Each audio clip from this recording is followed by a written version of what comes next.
Yo, what's up mga kayo Cubs? Magandang gabi po muli sa inyong lahat. At syempre narito po muli ang inyong lingkod, Master Lekim.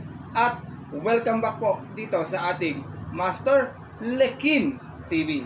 Bago ko po simulan tong ating video mga bayang kalis, ay make sure na dapat nakalike na po tayo at nakasubscribe. Pakihit na rin po yung notification bell or bell icon para maging updated pa po kayo sa mga susunod ko pa pong upload na video. At ngayong gabi mga bayang kalis, ay meron tayo muling konting silip, giya at race analysis sa karera para po kayong araw ng linggo. Have a blessed Sunday sa inyo lahat mga bayang kalista. September 24, 2023, Sunday Racing. At meron tayo ritong 8 races na inihanda ang Metro Turf Malvar, Batangas na magsisimula po sa ganap na alas 2 ng hapon. At meron tayong highlight race ngayong araw po ng linggo, ang 2023 Pilracom Sampaguita Stakes Race na nasa race number 4. At syempre meron tayong assignment, meron tayong winner take all carry over. Kagaya nga po, nagkakapanalo po kayo ni Rocking Bell, nagkaroon tayo ng assignment ngayong araw po ng linggo. Na syempre hindi ko na rin mapapatagalin pa yung mga bayang kalis at pupuntahan natin agad yan. Matapos lamang syempre yung ating maikling patalastas. Kaya let's go mga kayo guys. Ano na ba ang pinaganda at pinalakas na super game? Mas madaming larong pwede pagpilian. Ang dami rin magkukuha ng bonus chips, VIP King, Invitational bonus, Lucky Guy, Daily bonus, madaling mag-cash in at syempre madali rin mag-cash out. Kaya ano pa't inaantay nyo? Download and register at manalo na. Super! At gaya nga po ng nabanggit ko kayo na sa ating intro, meron tayong muling 8 races ngayong araw po ng linggo. Siyempre may dalawang set ng pick 5, isang winner take all na meron pong carry over yan na pick 6 at pick 4 event. Maganda yung ating lineup mga bayang karerista. At meron tayong isang panolo, sigurado ako 1 points agad yung mga bayang karerista sa ating winner take all. Alam niyo naman po yung kung sino yung binabanggit ko na yan. Kaya ito, simulan ko natin mga konting silip at giya. At kung may mga kursunado pa po kayo maliban sa ating mga giyang ibibigay, huwag niyo pong kalimutan isama sa diskarte at mga rota. At huwag niyo pong uugaliing magburak. Kaya ito, punta natin ating mga konting silip at giya. Wala nang patumpit-tumpit pa. Siyempre, good luck po sa inyong lahat. Happy racing and start na po tayo. Race number 1 is itong 1,000 meter 3-year-old maiden race. Meron tayo ditong 9 runners na maglalaban-laban. Start po ng ating first pick 5 event. Ito, mahirap na karera agad mga bayang kalisa. Kayo na pong bahala. Medyo mga dihado pa yung aking mga napili dito. First choice ko dito, numero 7, Lagerta. Narerendahan po ni Jomer Estorque. Last run ay may 101.6 to, kung saan nasiguna to sa isang 3-year-old maiden. At yun po ng September 10, kung saan nakalaban nila doon yung kabayong si Super Earth. From C.A. Reyes, this time po, Jomer Estorque ang rerenda para sa ating numero 7 na si Lagerta. Second choice ko po, magandang dihado. Last time, medyo ginalawan na sa 1,000 meter din to. Numero 2, Bright Side. Narerendahan po ni JB Bakaykay. Doon din sa kalaro nila Super Earth, dumating naman po itong Tarsera. Meron tong 101.8 sa isang 3-year-old maiden ng September 10. Kung saan si JB Bakaykay na rin po yung romenda para sa ating numero 2 na si Bright Side. Sinasama ko pong third choice. Maganda yung post position. Makalundag lang ng mga sa tingin ko. Baka ito yung mauna rito. Numero 9, Rock to the East. Narerendahan po ngayon ni Kelvin Abobo. Itong si Rock to the East ay may 101.4 to sa 1,000 meter. Nasiguna to sa isang 3-year-old maiden. At yun po ng August 20 naman kung saan tinalo siya doon nung heavy favorite na si Enigma 1. From JD King Flores, isang po Kelvin Abobo ang rerenda para sa ating numero 9 na si Rock to the East. Race number 1, Anybody's Race, 1,000 meter maiden po ito. Kung may napupusuan pa, dagdag na lamang. First choice ko po muli rito, numero 7, Lagerta. Second choice, numero 2, Bright Side. At third choice, yung numero 9 na si Rock to the East. Good luck po. At narito na tayo sa ating race number 2 kung saan magsisimula yung ating winner take all na meron pong carry over. 1,400 yung ating distansya. Isa itong condition race merge 18 and 19. Meron tayo ditong 8 runners but 7 in betting number lamang po.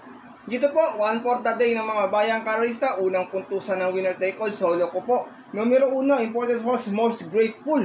Narerendaan po ni Pabs M. Cabalejo. Undefeated pa rin po itong kabayan na to. At last run mga bayang karista meron lamang itong 124 flat. Kung saan nanalo po ito noon sa isang rating base 34-39. At yun po ng August 6 kung saan tinalo niya po doon yung kabayong si Miss Hibiki. Yan po yung kanyang last official run. Same rider pa rin tayo dito, Pabs M. Cabalejo. Para sa ating numero 1 na important horse na si Most Grateful. At meron dito ang 122 mga bayang kaisa dun sa fast track na karera nanalo po noon. Si Yana Silver yung tinalo niya. Tsaka ang pagkakaalam ko dito sa bahay ito inihahanda sa dating nating Club Don Juan de Manila Derby. Race number 2 po, Bayang Karerista, 1 for the day, solo ng Bayang Karerista, numero 1, Most Grateful. Good luck po. At narito na tayo sa ating race number 3. Start naman ito na ating pick 6 event. Another 1400 meters sa distansya. At isa itong Pillar accommodating base class 5, 11 to 15 split. Full gate tayo dito mga Bayang Karerista. Dito po, first choice ko, numero 8. Tingin ko sa distansya lang naalangan last time to Bang! Narerendaan po ni Danny Boy Camaniero. Ito namang si Bang ay may 126.2 last run. Kung saan nasiguro to sa 1400. Same rating base 1621 pa po pala. Bagong maba pala sa grupo ito. At yun po ang September 10 kung saan tinalo po siya doon ng kabayong si Bebang. From JD King Flores, this time po ang rerenda, Danny Boy Camaniero. Para sa ating numero 8 na si Bang! Second choice ko, horse to beat, numero 13, Sundance. Narerendaan po ni John Alvin Guse. Itong si Sundance ay may 126.6 to. Nanalo to noon sa rating base 11 to 15. At yun po nung September 8 kung saan tinalo niya po doon yung kabayong si El Mundo. Same rider tayo, regular jockey na to John Alvin Guse. Para sa ating numero 13 na si Sundance. Isinasama ko pong third choice, pangdihado lamang, baka po kung sunada nyo, numero G, Celebrity. Narerendaan po ni Kelvin Abobo. Itong si Celebrity ay meron tong 127.8 noon, nanalo to sa isang rating base 6 and 10. At yun po ng August 20 kung saan tinalo niya po doon yung kabayong si Sinag. From JD King Flores, this time po, Kelvin Abobo ang rerenda para sa ating numero G na si Celebrity. Race number 3 po, mga Bayang Karerista. First choice ko po muli, numero 8. Bang! Second choice, numero 13, Sundance. At third choice, pangdihado, numero 10, Celebrity. Good luck po. At narito na tayo sa ating race number 4. Start po na ating second pick 5 event. At ito yung ating main highlight race ngayong araw po ng linggo. Ang 2023 Pilracom Sampaguita Stakes Race. Distansya po 2,000 meters. At meron tayong 6 na kalahok na maglalaban-laban sa karera to. Magandang karera to mga Bayang Karerista. Dito po ako, first choice ko, mahaba yung distansya, baka mapabor sa kanya kasi alam ko dirimating kabayo ito Numero 3, Enigma 1. Narerendaan po ni John Alvin Guse. Wala pala sakit dito, baka maka-long shot dito. Galing ito sa panalo sa kanyang maiden assignment last time, 1,000 meter. Meron tong 058.8, nanalo ito sa isang 2-year-old maiden. At yun po ng August 22, August 20 lang pala, sorry, kung saan tinalo niya po doon yung kabayong si Rock to the East. From Kelvin Abobo, this time po, John Alvin Guse ng rerenda. Para sa ating numero 3 na si Enigma 1. Tingin ko mas gamay ni Alvin to Bayang Karerista at saka mahaba yung distansya. Second choice ko, isa pang kabayong matulis din yung rematter. Pwede rin isabay minsan. Numero 1, Come From Behind. Narerenda naman po ni Kelvin Abobo. Itong si Come From Behind may 125.4 last run sa 1400. Natarsero to sa isang rating base condition base 17 and 18. At yun po ng August 26 lamang kung saan tinalo po sila doon ng kabayong si Ambisyoso. Same rider na rin ito, regular jockey talaga to, Kelvin Abobo. Para sa ating numero 1 na si Come From Behind. Race number 4 po mga Bayang Karerista, main highlight race. Kung may napupusuan pa po kayo, halos lahat po itong 6 na to may panalo dito. First choice ko po muli, numero 3, Bihado, Enigma 1. Second choice, numero 1, Come From Behind. Good luck po. At lipat na po tayo sa likod na ating programa. Para tingnan to na ating first pick 5 event. Start naman ating pick 4 event, race number 5. Sa itong Pilracom Mating Base Class 5, 6 and 10 split. 1400 yung ating distansya, but this time full gate po muli tayo Bayang Karerista, pero 13 in betting number lamang po. Dito po, first choice ko, numero 8, Rain Rain Go Away. Narerendahan po ngayon ni Lester Jesus. Itong si Rain Rain Go Away, nanalo to noon. Meron to 128 flat sa 1400. Nanalo sa isang rating base 6 and 10. At yun po ng August 30 lamang. Last race kung saan tinalo niya po doon yung kabayong si Hot Legs. From Ryan Base, this time po, Lester Jesus muli ang rerenda. Para sa ating numero 8 na si Rain Rain Go Away. Second choice ko, couple entry 3 and 3A, Metal Strength with YL Bautista and 3A, nagbabalik, French Leather, narerendaan po ni NC Lunar. Itong dalawa na to, derimating kabayo to. Metal Strength, meron tong 130.2 sa 1400, kung saan nataser to sa isang rating B6 and 10. At yun po ng August 27, kung saan ang nanalo sa karera na yon, yung kabayong si Nozen Yang Yana. From JRD Ocampo, this time po YL Bautista ang rerenda para sa ating numero 3 na si Metal Strength. Samantala natin naman kanyang 3A na couple entry si French Leather galing sa mahabang pahinga at last official run po ito is December pa last year. Meron naman tong 129.8 sa 1400, dumating itong pang 8 sa isang rating base 11 to 15 at yun po ng December 18, 2022 kung saan ang nakalaban niya po doon yung kabayong si One of a Kind. From YL Bautista, this time po NC Luna ang rerenda para sa ating 3A na si French Leather. Isinasama ko pong third choice, horse to beat, numero 9, Cheche. Narerendahan po ni JB Hernandez. Ito naman si Cheche. May 128.6 noon sa 1400. Natarsera to sa isang rating base 11 to 15. At yun po ng July 21 naman kung saan ang nanalo po doon yung kabayong si May 10. Same rider tayo rito, regular jockey niya, JB Hernandez. Para sa ating numero 9 na si Cheche. Race number 5 po mga bayang Kalisa, paratingan ng first pick 5. Kung may kusunada pa po kayo, dagdag na lamang po tayo. First choice ko po muli rito mga bayang Kalisa, numero 8, Rain Rain Go Away. Second choice 3 and 3A, Metal Strength and French Leather. At third choice yung horse to beat na numero 9 na si Cheche. Good luck po. At narito na tayo sa ating race number 6. Ito yung ating final DD1 event. Pilra Commuting Base Class 5, 6, and 10 split muli. 1400 muli ating distansya. But this time, meron naman tayong 13 runners na maglalaban na. Pero tingin ko medyo mahirap na karera din to. Pwedeng magkadiadwan dito bayang kalerista. First choice ko po rito, numero 12, National Treasure. Narerendahan po ni JRD Ocampo. Last run ay may 129.8 sa 1400 kung saan dumating itong segunda sa isang rating base 6 and 10 at yun po ng September 8 kung saan ang nanalo po sa karera nila yung kabayong si Malibu Bell. From BJB Galieta, balik ang renda kay JRD Ocampo para sa ating numero 12 na si National Treasure.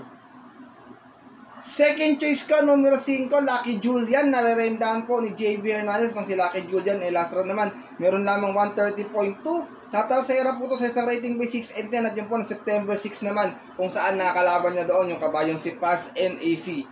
Same rider tayo muli, JB Hernandez para sa ating numero 5 na si Lucky Julian. Isinasama ko pong third choice, numero 1, Aurati. Narerendahan po ni Alison Pabilic. Ito naman si Aurati ay may 130.2. Sa 1400, dumating itong pampito noon sa rating by 6 and 10. At yun po ng August 30 kung saan ang nanalo po doon. Last race yung kabayong si Rain Rain Go Away. Same rider pa rin tayo dito, Alison Pabilic para sa ating numero 1 na si Aurati. Race number 6 po mga bayang kalerista. Kung may napupusuan pa po kayong magandang dihado, dagdag na lamang po tayo rito. First choice ko po muli, numero 12, National Treasure. Second choice, numero 5, Lucky Julian. At third choice, yung numero 1 na si Aurati. Good luck po.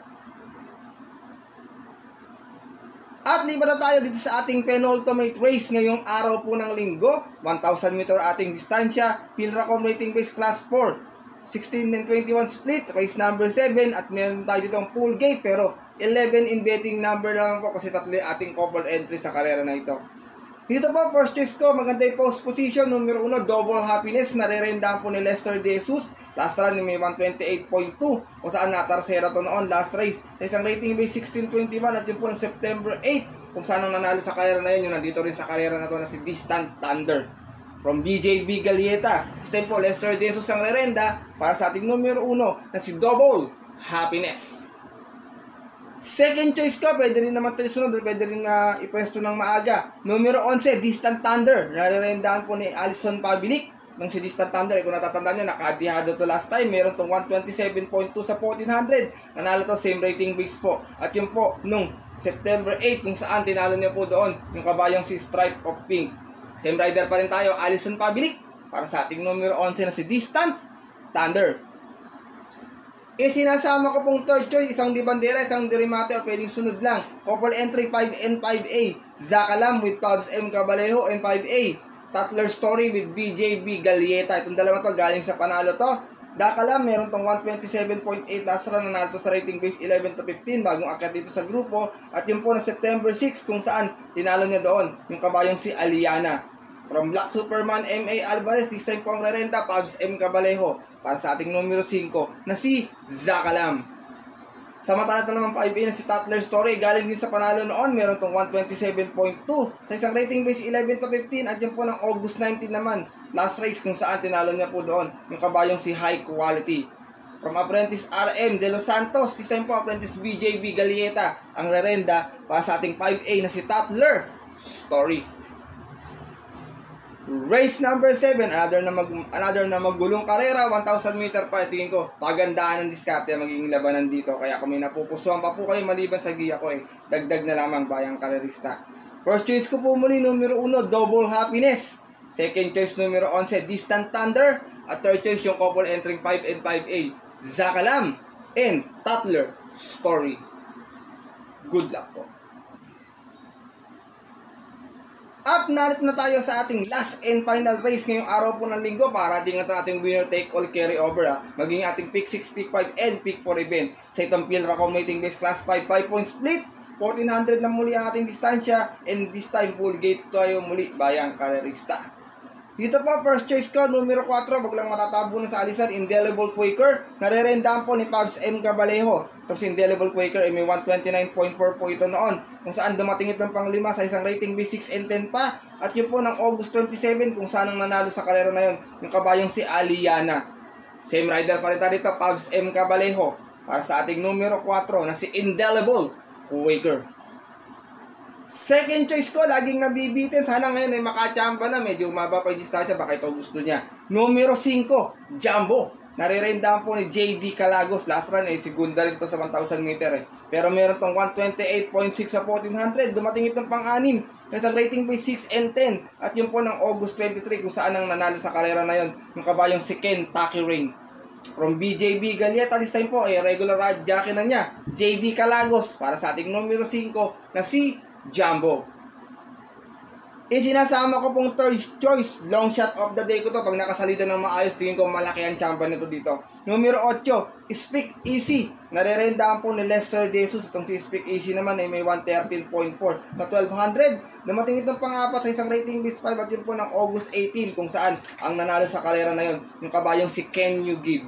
From JL Santiago, listen po, Lester Jesus ang rerenda para sa ating long shot of the day na numero 8 na si Speak Easy. Race number 8 po mga bayang karis, sa paratingan po ito. Kung may napupusan pa po kayo, dagdag na lamang po tayo rito. First choice ko po muli, numero 4, Indelible Quaker. Second choice, numero 5, Jumbo. At third choice, long shot of the day, numero 8, Speak Easy. Good luck. Yun mga bayang karista, ang ating mga kayokabs, natapos itong ating maikling video natin. Konting silip at giya para po ngayong araw po ng linggo na sana po matapat at makatulong sa inyong diskarte at pananaya. Maaari nyo po itong sundin or maaari pong hindi. Dahil ito po yung sariling aral ko lamang po, puro-kuro at opinion po sa karera. Pagdating ng tayaan sa takila, bayang karista, mas mananaig po yung sarili nyo pong napupusuan. And always, kayo pa rin po yung masusunod. Good luck po muli sa inyong lahat and have a blessed Sunday racing po mga bayang karista. Sana po magsitama po kayo at mapasama tayo sa winners na ating carry over winner take all. At muli, maraming salamat po sa inyong walang sawang tiwala, tutok, suporta palagi dito sa ating YouTube channel. Kung hindi po dahil sa inyo bayang karista, wala po tayong Master Likim dito sa ating YouTube channel. Kaya maraming salamat po, hindi po ako magsasawa magpasalamat sa inyong lahat sa pagtutok at pagsuporta palagi. Lalo sa mga nanonood sa oras na ito. Maraming salamat po sa inyo at mabuhay kayo mga bayang karerista. At bago po ako matapos sa ating video, paraanin ko na ito ating ilang shoutout para sa mga bayang karerista natin na nakatutok at nakasuporta palagi dito sa ating YouTube channel. Happy viewing po sa inyo and happy racing na rin para po bukas kina Sir Elmer Hernandez, Shadow Animation, Julius Ropols, Junior Cabrera, Orly Success, Wilfredo Aguilar, Marlord Resurrection, Jericho Namba, Lester Vera NGC, shoutout sa inyo, Comedy Central, kay Kuya Jobit dyan sa Tanyong OTV, shoutout din. Kay Sir Neil Santa Maria, Rolando and Roman Juliano, kay Sir Jordan Palma, yung kausap ko kayo na nung bago tumako yung race 1, shoutout po sa inyo. Kay Edgardo Ramos, Julito Ereño Jr., walang iba, siyempre makakalimutan ko pa ba, Ronnie Baun, at kay Sir Celso Flores. At sa mga nanonood din sa oras na ito, shoutout po sa inyo at good luck sa inyo bukas mga bayang karerista. At yun po, hanggang dito na lamang tayo at magkita na lang tayo sa susunod ko pong upload na video. Ito po ang inyong lingkod, Master Lekim, na always po nagsasabi sa inyo at nagpapaalala na ang karera po ngayon ay talagang mahirap at dapat na po ay libangan lamang. Dahil ito ay tsambahan lang at tapat-tapat lang. Minsan swerte, minsan malas, pero pag pinagbigyan tayo siyempre ng nasa taas, huwag natin kakalimutan magpasalamat sa Kanya at tumulong sa ating kapwa. Ay sa simpleng pamamaraan lamang. Ika nga bayang karista mga kayokab sa share your blessings po. Good luck po muli sa inyong lahat and have a blessed Sunday racing. Sa mga pupunta po ng OTVs para po magang tumaya, 2 PM yung ating karera lalo na may carry over pa. Siyempre maaga tayong pipila. Pinapaalala ko po sa inyo na stay safe everyone. God bless bayang karerista. Lalong-lalo na sa mga solid nating diyang mga Cabs.